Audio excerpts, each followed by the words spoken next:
চলে আসে, সে আমাকে ভালোবেসে ফেলে। সে আমাকে স্বামীর অভাবটা পূরণ করার চেষ্টা করে, আমাকে ভালোবাসে। তো একটা মেয়ে মানুষও তো একটা ছেলের ভালোবাসা পাইলে অবশ্যই ভুলে যায় কিন্তু। তখন সে পরবর্তীতে কি হবে বা তার সমাজে কলঙ্ক হবে না কি হবে, সেগুলো কিছু কিন্তু মাথায় থাকে না। তো ওই যে স্বামী নাই, স্বামীর অভাব পূরণের জন্য ভাসুরের সাথে সম্পর্কে জড়ায় যাই। জড়ার পরে খুব ভালোই দিন কাটতে থাকে।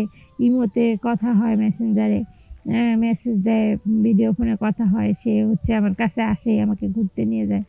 তারপরে আমার কাছে আসে হচ্ছে অনেক সময় আমাকে ভালো সময় দেয়, হচ্ছে আমার চাহিদাগুলো পূরণ করে। এভাবে করে যখন ১ বছর পর আবার আমার হাসব্যান্ড ১৫ দিনের ছুটি নিয়ে চলে আসলো, তো সেই মুহূর্তে হচ্ছে কি করব আমি, তাড়াহুড়ো করে সে আমাকে না বলে চলে আসলো ছুটি নিয়ে। তো একদিন পরে আসার কথা, একদিন আগে আসলো।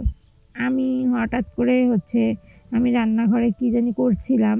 তো হচ্ছে সেই সময় আমার মোবাইলে আমার ভাসুরের মেসেজগুলো ডিলিট করতে পারিনি। না করে মেসেজগুলো ওই অবস্থায় ফোনের মধ্যে থেকে যায়। আর ফোন চার্জে দিয়ে আমি রান্নাঘরে কাজ করছিলাম। হঠাৎ কলিং বেলের আওয়াজে আমি যে ভুলে যাই, আর আমি ভাবি নাই যে আজকে আমার হাসব্যান্ড আসতেছে। তো আমি যাই দরজাটা খুলে দিই। খুলে দিয়ে তারপরে সে হচ্ছে রুমে আসে। আসার পরে সে আমাকে বলে যে, "একটু পানি দাও আর ১ কাপ চা বানাও, বানিয়ে নিয়ে আসো।" তো আমি তাড়াহুড়া করে হচ্ছে তার জন্য পানি আনতে যাই, চা বানাই। বানিয়ে নিয়ে আসতে যেয়ে সে আমার মোবাইলটার মধ্যে মেসেজগুলো দেখে ফেলে। দেখে ফেলার পর সে আমাকে ভুল বুঝে আমার প্রতি তার ঘৃণা, অবিশ্বাস জন্ম নেয়। আসসালামু আলাইকুম, সবাই কেমন আছেন? আশা করি ভালো আছেন। তো আমিও ভালো আছি আপনাদের দোয়ায়। ভালো আছি বলতে আমার জীবনে কিছু বিষয় শেয়ার করতে যাচ্ছি, যেটাকে আসলে ভালো থাকা বলে না। এমন কিছু ঘটনা ঘটে গেছে যেগুলো অনেক মানুষের জীবনে ঘটে থাকে। তো আপনাদের যাদের জীবনে এই ঘটনাগুলো ঘটে নেই, তারা অবশ্যই সচেতন হয়ে যান। আর হচ্ছে কথাগুলো শুনেন। শুনলে অবশ্যই হয়তো কিছুটা হইলেও বুঝতে পারবেন। আর এগুলো মেনে চলার চেষ্টা করবেন। তো সমাজে বর্তমানে পরকীয়া বা বিভিন্ন সম্পর্ক নিয়ে খুব মানে চলতেছে। প্রত্যেকটা ঘরে ঘরে পরকীয়া বা সম্পর্ক। কিন্তু পরকীয়া সম্পর্কটা কেন হয় বা কিসের কারণে হয়, সেটা তো আপনারাও অবশ্যই কিছু কিছু হইলেও জানেন বা বুঝতে পারেন। আর আমিও কিন্তু হচ্ছে পরিস্থিতির কারণে এই সম্পর্কে জড়াই গেছিলাম। আর সেই বিষয়টাই কিভাবে জড়াই গেলাম, সেই বিষয়টাই আপনাদের সাথে শেয়ার করছি। তো আশা করি শুনবেন। আর হচ্ছে আমিও বলে আপনাদের সাথে কিছু হালকা হতে চাই। আসলে আমার আমার হচ্ছে নাম সোনিয়া। আমার বাসা হচ্ছে মানিকগঞ্জ জেলায়। তো আমার হাসব্যান্ড হচ্ছে অ এ বিয়ে হইছে, চাকরি রেখে বিয়ে দিছে আমার বাবা। তো সরকারি চাকরি তাদের পছন্দ হচ্ছে, সরকারি চাকরি দেখে বিয়ে দিছে। তো হচ্ছে আমারও অনেক পছন্দ ছিল যে একটা চাকরিজীবী ছেলের সাথে বিয়ে হোক। কিন্তু এই চাকরি দেখতে যাওয়া যে আমার জীবনটা এলোমেলো পর্যায়ে চলে যাবে, আমি কখনো ভাবতে পারিনি। খালি সবাই চাকরি করে, সরকারি চাকরি। কিন্তু সরকারি চাকরির ছেলেরা সময় দিতে পারে না বউকে। সবসময় তারা বিভিন্ন ডিস্ট্রিক্টে তাদের পোস্টিং হয়। তারা এক জেলা থেকে আরেক জেলায় চলে যায়। তখন কি হয়, তাদের এই একটা বউয়ের কাছে একটা স্বামী যে ছাড়া থাকা, তাদের মনে একটা ঘাটতি সৃষ্টি হয়। তারা স্বামীকে কাছে পায় না। এখান থেকে তাদের কিন্তু পরকীয়া করার মতো মনোভাব চলে আসে। তো হচ্ছে সব মিলায় কি বলবো, যে হচ্ছে মানুষ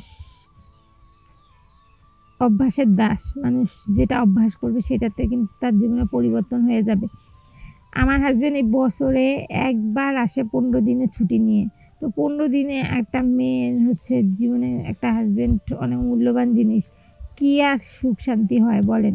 তো এভাবে করে যখন হচ্ছে ১৫ দিন পর আসে চলে যায়, হচ্ছে মনের মধ্যে একটা বাড়তি একটা কাজ করে।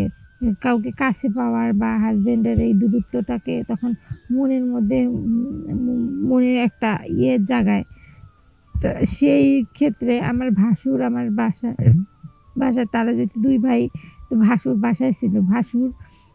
ভাসুরের আগে আমার হাসব্যান্ডের সাথে আমার বিয়ে হয়। ছোট ভাইয়ের আগে বিয়ে হয়, কিন্তু আমার ভাসুর বিয়ে করেনি।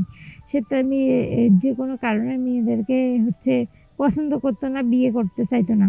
তো তার মতো মানুষ একদিন হচ্ছে আমাকে এরকম একাকিত্ব জীবন দেখে তার আমার প্রতি দুর্বলতা চলে আসে, সে আমাকে ভালোবেসে ফেলে।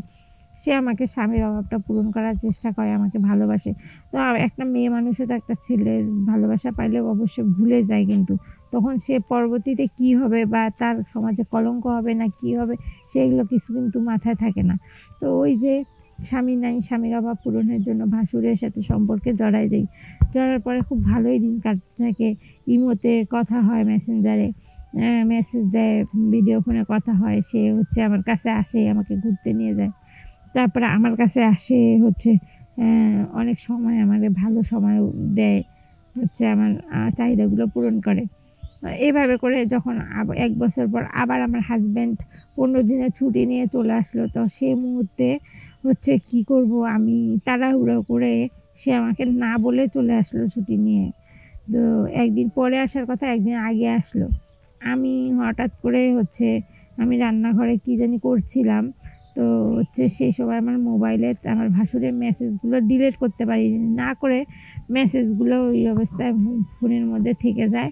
আর ফোন চার্জে দিয়ে আমি রান্নাঘরে কাজ করছিলাম। হঠাৎ কলিং বেলের আওয়াজে আমি ভুলে যাই, আর আমি ভাবি নাই যে আজকে আমার হাজব্যান্ড আসতেছে। তো আমি দরজাটা খুলে দিই, খুলে দিয়ে তারপরে সে রুমে আসে। আসার পরে সে আমাকে বলে যে একটু পানি দাও আর 1 কাপ চা বানিয়ে নিয়ে আসো। তো আমি তাড়াহুড়া করে তার জন্য পানি আনতে যাই, চা বানিয়ে নিয়ে আসতে যায়। সে আমার মোবাইলটার মধ্যে মেসেজগুলো দেখে ফেলার পর সে আমাকে ভুল বুঝে আমার প্রতি তার ঘৃণা, অবিশ্বাস জন্ম নেয়।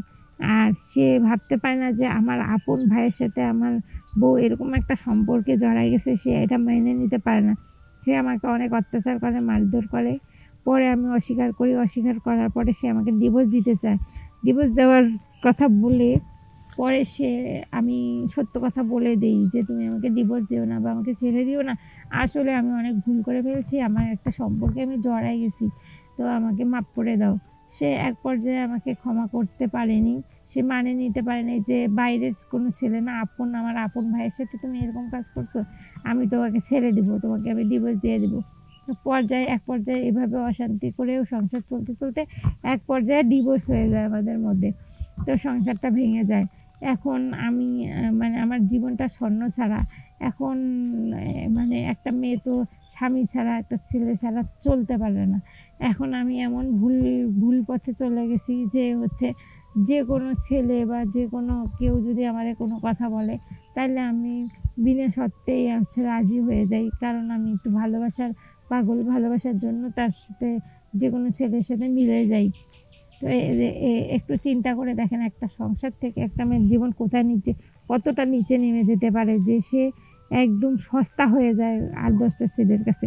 তো আমি বলবো যে আমার বিষয়গুলো দিয়ে আমি এতটুকুই বলবো যে কেউ এমন কোনো ভুল করেন না যেটার কারণে একদম নিজেকে একদম নিচে নামতে হয়। তো সবাই ভালো থাকবেন। কথাগুলো বলে আপনাদের সাথে শেয়ার করলাম। সবাই মেনে চলবেন। আসসালামু আলাইকুম।